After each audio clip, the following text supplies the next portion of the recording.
নানান জল্পনা কল্পনার পর অবশেষে মাঠে ফিরেছেন নেইমার জুনিয়র। সান্তোসের হয়ে অভিষেক ম্যাচেই জিতে নিয়েছেন ম্যান অব দ্য ম্যাচের পুরস্কার।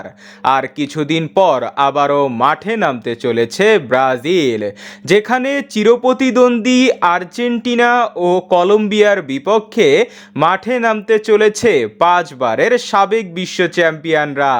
এই দুই দলের বিপক্ষে আর কিছুদিনের মধ্যে দল ঘোষণা করবে ব্রাজিল কোচ দরিবল জুনিয়র।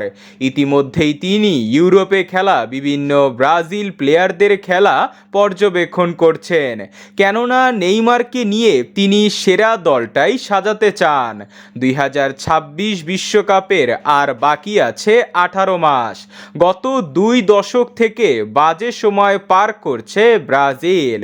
2022 কাতার বিশ্বকাপের পর দরিবল কিছুটা ভালো শুরু করলেও ব্যর্থতার চূড়ান্ত প্রমাণ মিলে কোপা আমেরিকায়। বিশ্বকাপ বাছাই পর্বে আজ ব্রাজিলের এমন অবস্থা হয়েছে যে বিশ্বকাপ খেলা নিয়ে সংখ্যায় পড়তে হয় দলটিকে। বিশ্বমানের সব গোলকিপার ও স্ট্রাইকার থাকলেও একমাত্র মিডফিল্ডার ব্যর্থতায় দলটি ভীষণ ভুগছে। তবে এবার মিডফিল্ড পজিশন সমাধান দিতে ব্রাজিল দলে আসছে অস্কার। ESPN এর রিপোর্ট অনুযায়ী আর্জেন্টিনা ও কলম্বিয়ার বিপক্ষে ম্যাচকে সামনে রেখে প্রাথমিক দলে আছেন অস্কার। সাও পাওলোর হয়ে দারুণ ফর্মে আছেন ও গোলও পাচ্ছেন। এছাড়াও অ্যালিসন ও এডারসনের সাথে আসতে পারে মার্সেল ক্লাবের লুকাস পেরি।